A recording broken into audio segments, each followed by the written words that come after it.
Welcome to What's Up Wednesday on the Music Industry City Network. So, you might have seen us trying to get this going about an hour ago. By the way, that's me, Peter Schwing. So there was a little glitch. There was another glitch. And so just figured, why not just do just a good old-fashioned reboot to get everything fixed. So there's nothing like unplugging and plugging back in. So in case you missed the intro before, I'll give you an update. This is something new. This is Wednesday's going to be when we scour the web in search of news that we feel is important and that you should think, is pretty important too, to your career, to the business. So, we take a look at the latest news, the usual cast of characters. You have the billboards, the music business worldwide, the music ally, digital music news, Hypebot, list goes on. And, what's really what we really want to get going here is that chat. So I'm going to kick over to camera 2. See that screen there? That screen is me monitoring the chats. And join in the chat. We'd love to hear what your thoughts are, what topics you want to hear. You can also leave comments below. But Twitch right here. See this Twitch?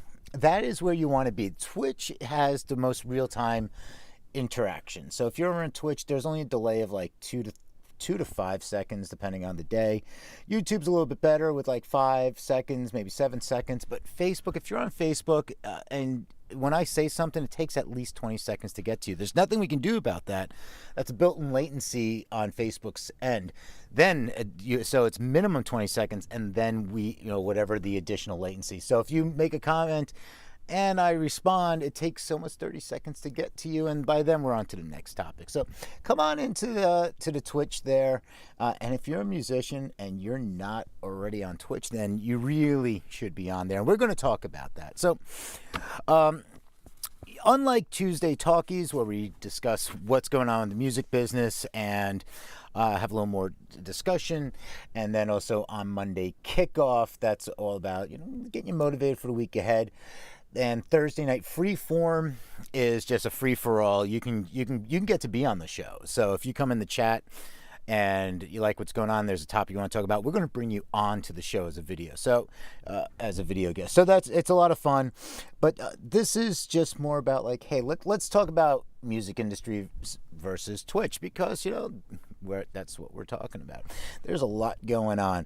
But that's the difference, is joining the chat. So if you leave a comment there, again, I'm looking at that, I'm watching that, or over here, then let's get the party started. So this is our first one. So of course I'm a little rusty going through it, but so let's show you a little bit how this is going to work. So in the news opener, this is also on Billboard Pro, so for all you Billboard.com Pro users, this is also on there. Music industry versus Twitch, licensing tensions heat up as clips come down. So a few key points on here is want to talk about is how Twitch responded to this. A few months ago, and I guess that would be August, September, I don't know, time's an illusion, quarantine time, COVID time is just all messed up.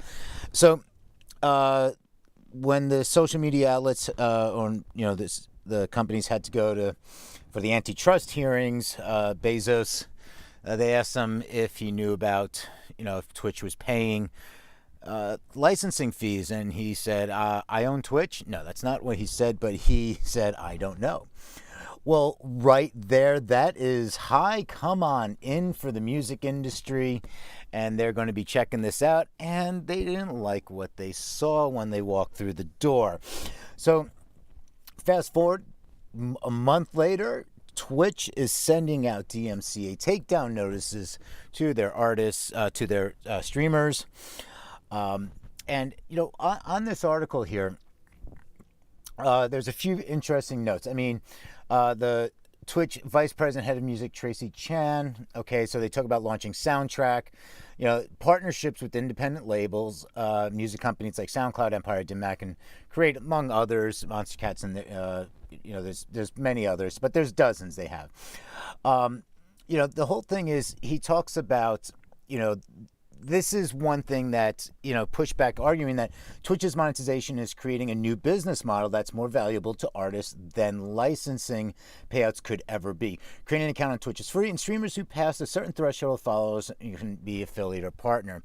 So it's ultimately, it's a new option of how you can run your music career. Yes, I absolutely agree with this. And for you Twitch musicians, if you're not on Twitch, there is a built-in currency.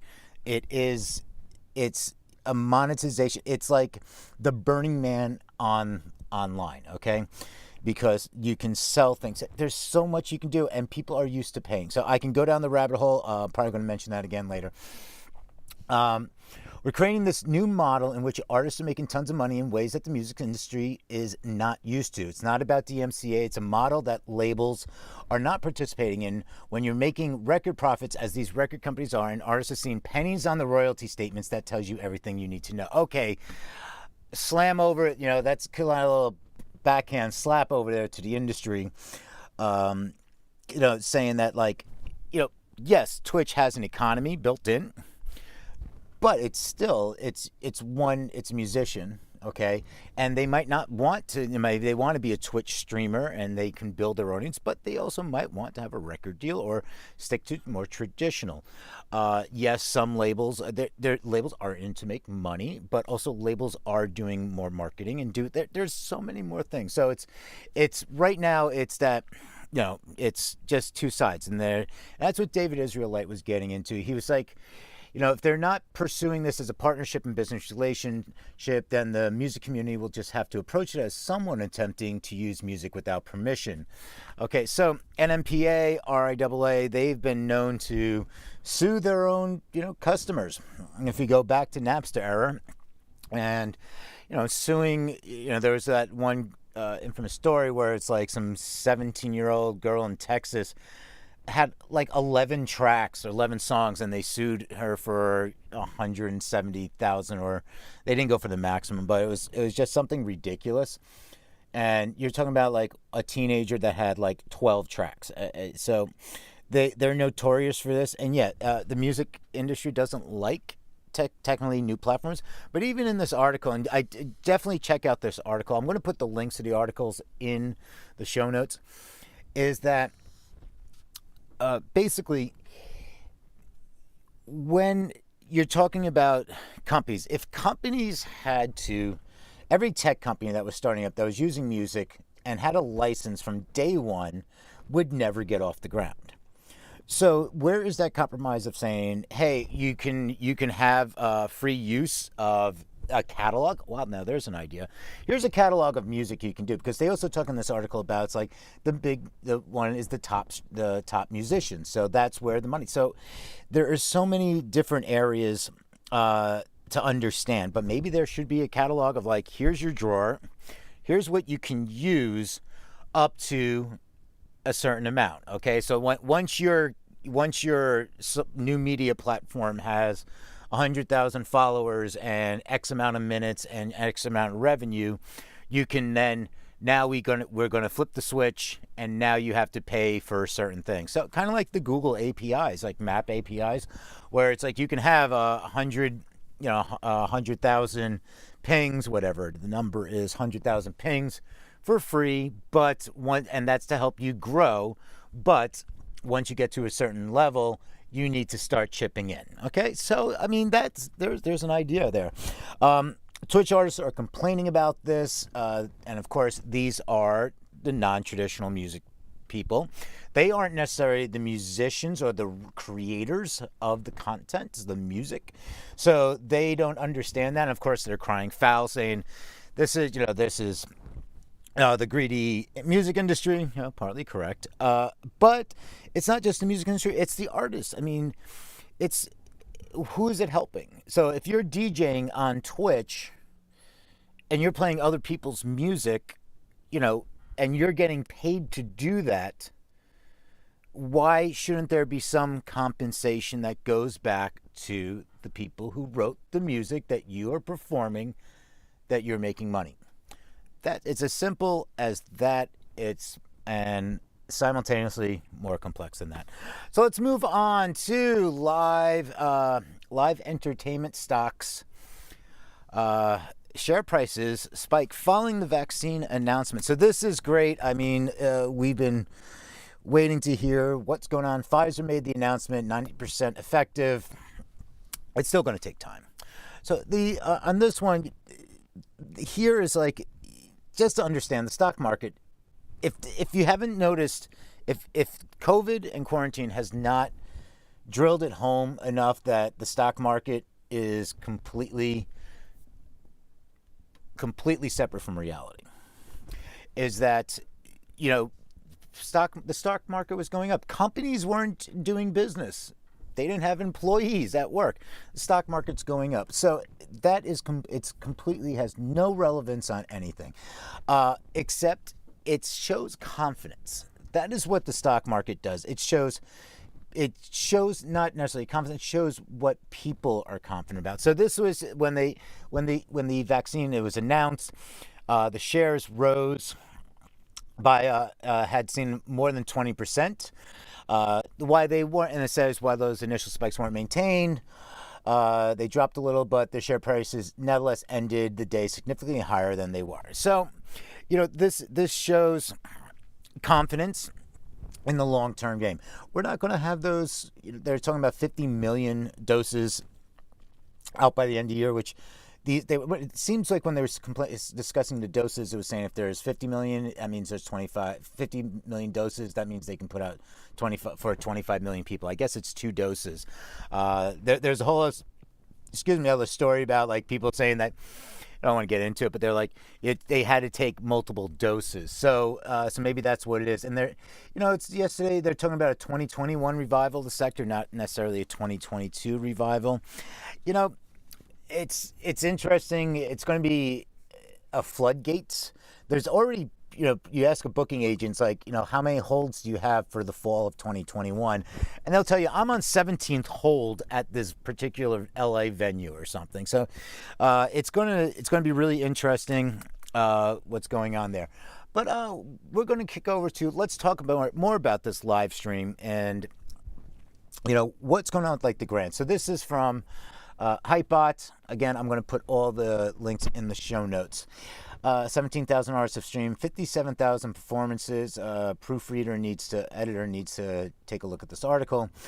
What was really interesting about this article here, it talks about the grants and talks about, the funding. It's like it's going to drive a new sector. But, the thing is, it's like these grants that are going to these venues, and a lot of this is UK centric, this article. But it's grants were all over the place. So they're talking about staffing, investing in building, cleaning things up. The venue hybrid live stream system. So, Knitting Factory is already doing that. It's, for years, but now it's become more of that norm. And many other venues also have they were putting in cameras saying, here you can have a recording of your live performance. A lot of them were crappy, single camera. So, this kind of like hybrid live streaming, it was going to be really interesting, and it's those venues that can afford to and put in this investment, and also then hire a competent person to control the video. Okay, so it's not just one person here and just one camera and here you go, it's a live stream. But the more that, and it doesn't take a lot. I mean, it's a few cameras, a few webcams, you can strategically place them and just have some different kind of shots and a controller.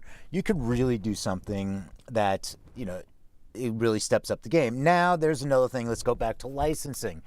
Will they be able to license the music for a live stream? What licenses are necessary? It's a difference between a performance venue and especially if there's a cover song. So what kind of license do they have to pay more? Okay, so when the PROs say, okay, your venue capacity is X, your number of speakers is Y, the number of TVs is Z, you calculate all this, your average patrons, it's all complex. So if you add live streaming in there, is that going to change their licensing rate? So, but the thing about this is right here, let's go back to this, the virtual circuit. And as a musician, Okay, so yeah, see, I didn't even click on the article here. So this is the article. Let's go back to this Hypebot. So the virtual circuit is, the live hiatus from a frantic and fragmented landscape. Okay, so you have, YouTube, Instagram, Facebook, Twitch. But the thing is, artists desperately need this virtual circuit to develop both their craft and their audiences. If you're an artist that has not and is not doing something in live streaming already to build your audience, you are missing out. This is a prime opportunity when the live streaming is worldwide. You could build a fan base in a completely different location. And then when we can go and tour, then you can go say, hey, my fans there. Why are you not out there? What are you writing music and you're saying, I'm just waiting for live shows to come back and I'm going to put on a great show? Well, can you rehearse even? These are the type of things. It's like, if you're not just out there building, this is such an amazing opportunity that you need to be out there developing in this. Not just an Instagram story, not just posting another YouTube video. There's so much you can do on Twitch with just a webcam. Get out there. That's all I'm going to get on this. All right. I could really go on and on. So let's talk about Spotify. Spotify here. This is on Digital Music News. Okay. Again, the links are going to be in the show notes. Digital Music News. What is really interesting about this, and a couple of points that were brought up, it's Megaphone. They were talking about Megaphone stopped actually doing podcasts, and they were focusing on ad. Before ceasing to produce podcasts and zeroing in on the advertising side of the business. Okay, so that's a really interesting point, because what they get into is the ad insertion. This is what Spotify was saying, and we're excited to share that once we come together, we will soon make streaming ad insertion available to podcast publishers on Megaphone. Spotify's press release. At the time of this, technology will be made available to third parties. So what's really interesting about this is, Spotify, after the big play, and then Joe Rogan and everything, the people are saying, it's well, now you are, there's no more focus on music, and how is that going to generate revenue? And, some people, it's there's a great point where it's saying some publishing labels expressing concern that the platform's bolstered focus on podcasts include the rumored rollout of premium podcast subscription plan, which would generate little revenue for music creators, will draw away from known payments. On the other side of the coin, Spotify is not obligated to serve the music industry exclusively. That is a very valid point. And relative payments to the big three labels in particular are decidedly high. So, that is very true. And I'm just confused by, is Spotify going to get lost in the confusion? When Apple Music, if you look at Apple Music, used to have podcasts in there, and then they split it off to podcasts as a separate app. Is that something that that Spotify might do, and double down and just say, let's look at this as a completely separate division? Or are they trying to keep everyone within the one ecosystem of the Spotify Desk Player web app? The issue I personally have, and because I haven't listened to a podcast on Spotify, Joe Rogan, sorry, you're on Spotify, I haven't listened to you one since. Why? Because I like to listen to podcasts at 2x speed or 1.5. I like to I blistered through. I'm like, hey, I like this topic, but I don't want to hear a 3-hour podcast. If I can listen to that 3-hour podcast in an hour and a half at 2x speed and still comprehend it, then I'm in for that. And that's why, Joe Rogan, I'm on YouTube. I'm just listening, cranking through. Apple has the multiple speeds. Many of them have the multiple speeds, unless Spotify has changed that and added speed. But if it's in the same shells, that means you can also speed up music.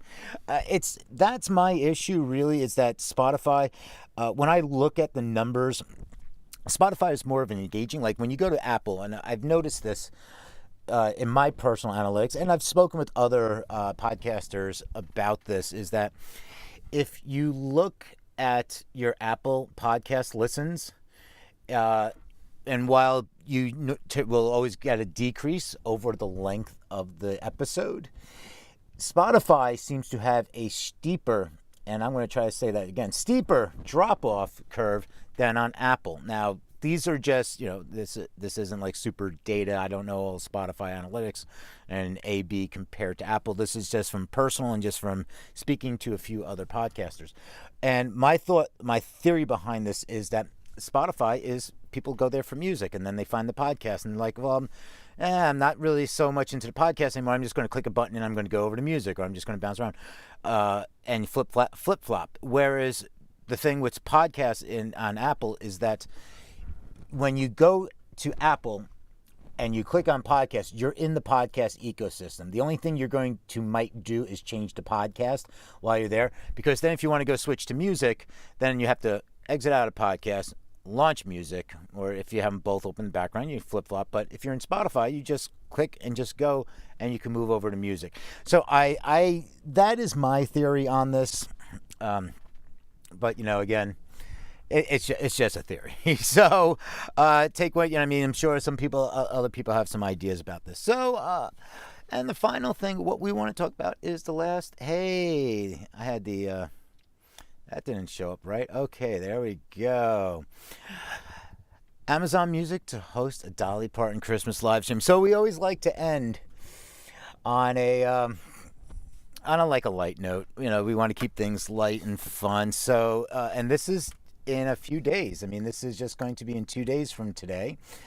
If you're the kind of person that shouts at people who put their Christmas decorations too early, look away. Dolly Parton's doing a Christmas themed live stream on Amazon Music on the 13th of November.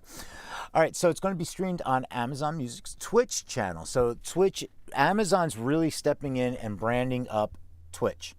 Over the last few months, it's been Prime Gaming. It's like they've really started to bundle in Amazon's brand into Twitch. So I'll promote a Holly Dolly Christmas, her album again. So this is also one other thing so the integrated sister platform Twitch into its app. So this is all very interesting to watch. And again, if you're a musician, why are you not in here? You need to be paying attention to Twitch because there's Amazon Music, and Amazon Music is slowly picking up shares. Breakthrough Live, so I'll pull this up. Breakthrough Live, weekly live stream. So this was just launched a couple weeks ago. So again, they talk about the DMCA, but it's it focuses on emerging artists. It's equivalent to Spotify's consider it equivalent to Spotify's Radar or Apple Music's Up Next. The service has also launched a series of genre-specific breakthrough playlists, and which will include the artist performing on a new weekly show. So again, they're going to favor the Twitch streamers that already have these and they're up and coming, and then the other ones they have Amazon Music is going to. It's going to be interesting to see how Amazon Music if it can tie in together. So, that's really going to be it. I think this is we're going to have some fun. It's getting to that time of season, so. That's a little bit of how these shows are going to be. I'd love to hear your thoughts. If there's something you want to chime in about, comments, join the chat. Join Freeform Thursday nights at 9 p.m. Eastern. And I'm going to see you then. All right. Have a great day.